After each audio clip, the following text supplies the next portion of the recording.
Welcome back to my YouTube channel. I almost did this without you, but then I said, you know what? Someone needs to learn from this mistake.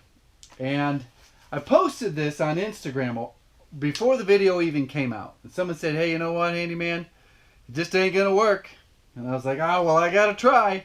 Because I already bought the stuff. It worked not nearly as well as I needed it to. I think most of that is due to the router. It's really hard to describe how these routers work. But there's a motor with and then there's an outside base to it. And this here is kind of an old Ryobi router. I probably could have made this work about 75% of what I wanted with just replacing the router, where there was a much smoother dialing mechanism to raise and lower the router. But every time I unlock it to make an adjustment, the motor housing flops all over the place in there, and it's like starting from scratch. The plate was decent. Like, it did have a little bit of a bow in the top. I don't think that really affected my work at all. So overall, I do think the plate is, it works. But still not to the level of the tooling that I need or want. But I wanted to try it a low budget way. The Ryobi router I will keep, because it actually works pretty good for its intended purpose. Where are those freaking vibrating things? The Yoniko. The Yonikos are going back. Not satisfied with them. One big reason was it didn't come with enough shims to get this gap here to equal the cutter on the groove cutter. So I had to add my own shims in there to get it open up enough to even fit that. Got new stuff coming. The new router bits cost 3 times as much as this. The new router plate assembly cost, I don't know, 10 times as much. Cost me 300 bucks. This is what's going in the hole. I'm attempting to reuse the hole. This plate is not the same size as this plate. In most of the dimensions, this plate is smaller. That's a good thing. One dimension, it's not. So I'm going to be doing some good old-fashioned redneck engineering to make this plate work.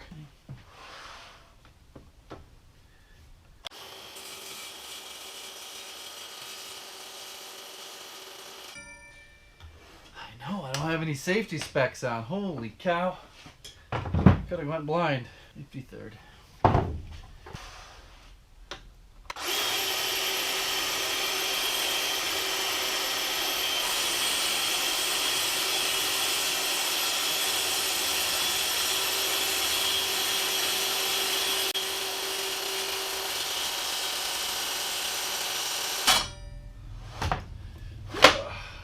Gonna do a little bit of freehand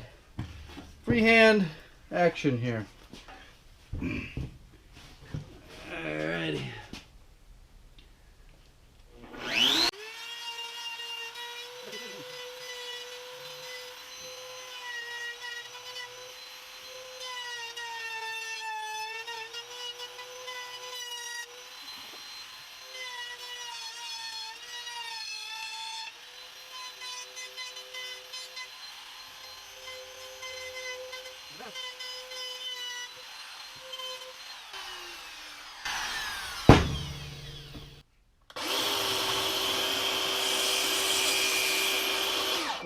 Is sparking.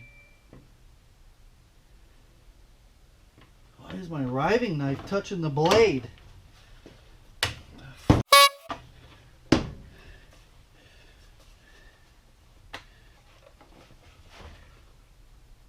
Huh.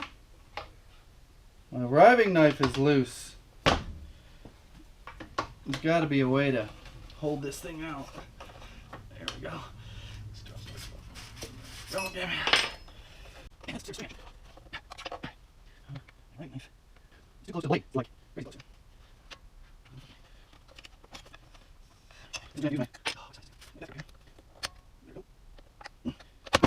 we go. The That was pretty simple. Just loosened and moved that riving, that splitter knife, anti-kick knife, kickback, whatever you want to call it. Just moved it back a little bit. You can swing it in and out. And no more sparks.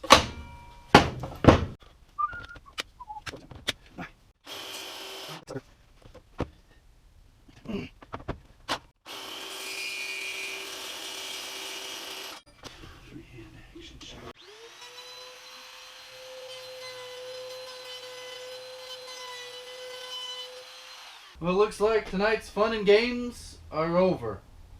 It didn't come with any mounting hardware. The mounting hardware that is clearly in the picture on Amazon, you use these screw holes here in the corner. It drops in, and there are these devices that go in each corner that this rests down onto, that you attach to the table, and it has a leveling system included into that. But it didn't come with this thing. And in the directions, no mention of it, no parts. This is it. Turn the lift right side up and install to your router table. New and improved router lift time. The router is in front of you. The lift is right there in front of you. We'll start with the router. The router is a Bosch 2¼ horsepower, variable speed, 8,000 to 25,000 RPM. I'll put a link in the description. I purchased this off Amazon. It was quite affordable. The lift was not affordable. It's ridiculously expensive. Well, I don't know. You look at the machining that went into this, and you know they have to have very expensive machines to produce all the parts on here. But this was $299, I think. It's a Craig precision lift. It is less expensive than the competition, but I went back and forth looking at the designs, pictures. It appears that this is almost exactly like the competition at about 75 to 90 bucks less. So today I'm going to try to put it in this hole. Earlier you saw how I cut the hole to a new size, and I think we're about there. The only thing that's weird is they give you these long ass screws, and they most commonly used material is going to be 3/4 inch top, and with the 3/4 inch top, these screws are going to come up about 1/8 of an inch. I'll have to do something here. I may cut out a piece of wood and glue it in there so sawdust and stuff doesn't build up in there. The new plate is a different size than the old plate, but real close. So I think we'll be able to get it to work.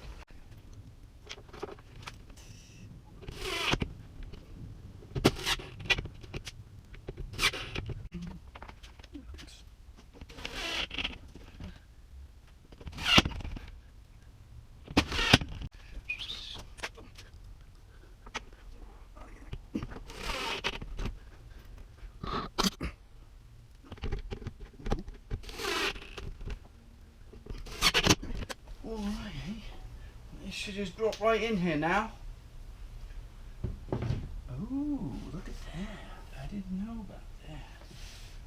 That is weird. It's a tight fit. Press fit. Alrighty then. So now I'm just threading in these adjustment screws. They got some sort of thread locker on them, it looks like. And there's 2 per corner. Not sure how that's going to work out. So I get these in here. One end of them has an Allen wrench in it. 8 adjustable contact points. I'm guessing I probably should put these in the other way, but oh well. We'll see how this works.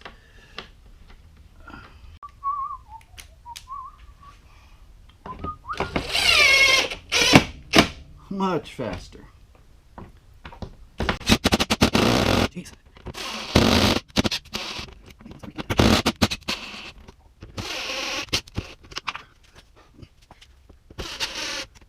Yes. Pretty sure you're supposed to go from the inside. Picture looks like the other heads are pointed up. And thread locker pointed up.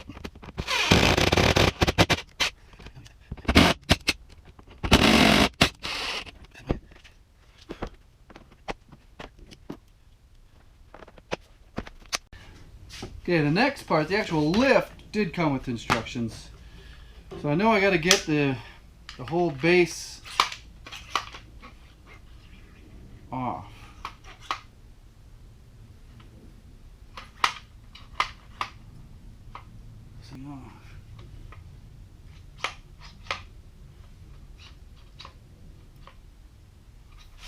Turn it. There it is. Piece of cake. Look at that. So as you can see, got a lot of room to take up, and you can see there's a whole bunch of holes in here, and I believe there's a chart right there for motor diameter and hole pattern. Bosch 1617, this is 3.5 inches, so we're going to go with hole pattern number 5. Number 5 is alive. Oh, sockets. Except for number 1, which is 4.2 inch diameters. It's really all the way in. All the way in. These still say maneuverable, actually. So you back it off a little bit.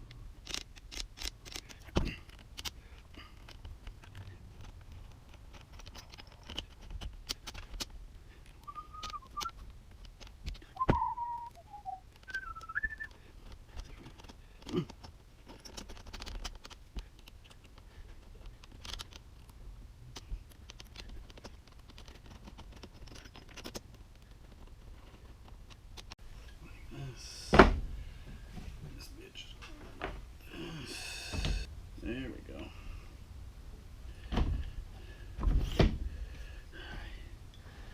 Ooh, look at that. Okay, I think we're almost done. What do we do here? We turn this like this. Yeah, if I did this right, the on-off switch will be facing. Oh, that's a long enough cord. Be facing out.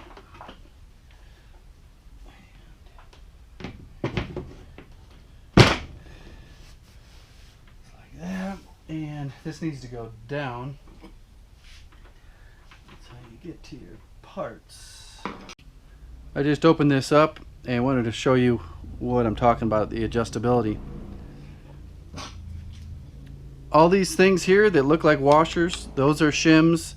These are shims to open this gap up or shrink it down. Same with this one here. This one cuts the groove. So you take these shims and you put it between those two cutters right there, and it spreads them out. Hopefully there's like a chart that I can just look up for 1/4 inch. Hopefully it comes 1/4 inch. I don't have to mess with it at all. Well, it doesn't come set up for 1/4 inch. It shows you a good diagram on how to take it apart, put it back together in the order of which the spacers and bearings and nuts and washers go. But the chart has no key to tell you which spacer goes on the groove and which one goes on the tongue.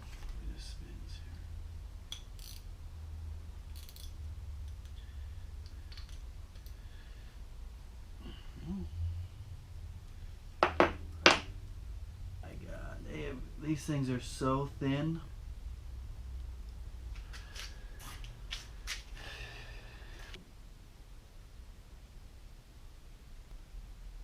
So it means I need a 3/1000?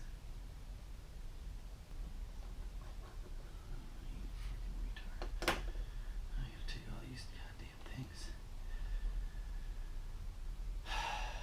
Well, I'm not sure how much of that frustrating experience I'm going to put on video, but I have some concoction of spacers set up for those adjustable tongue and groove router bits.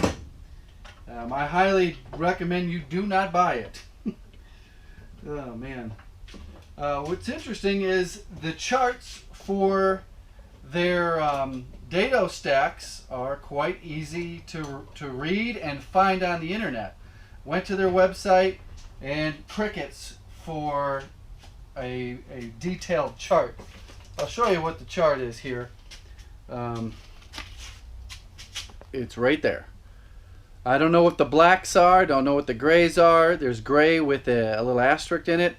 There's no key, no nothing. Down we go.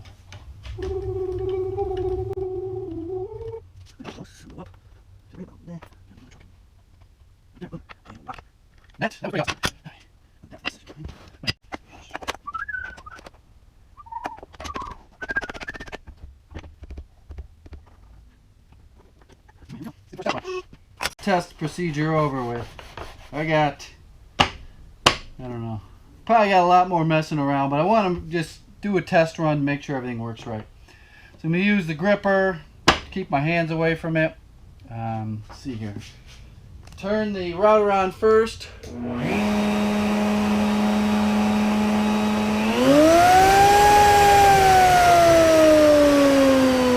That's the variable speed. I'm going to turn this up a little bit. Okay. Turn the vacuum system on. It's showtime.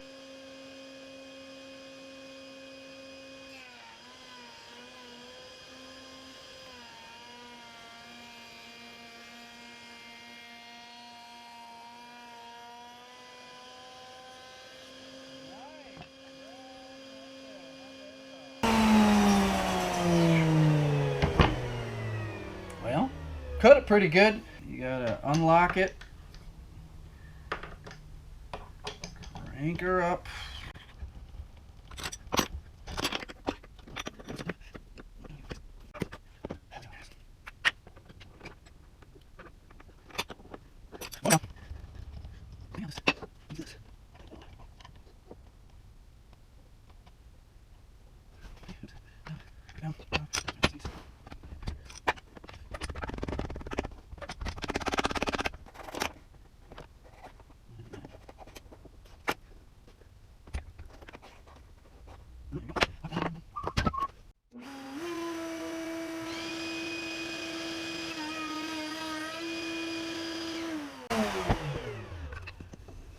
Well, they meet.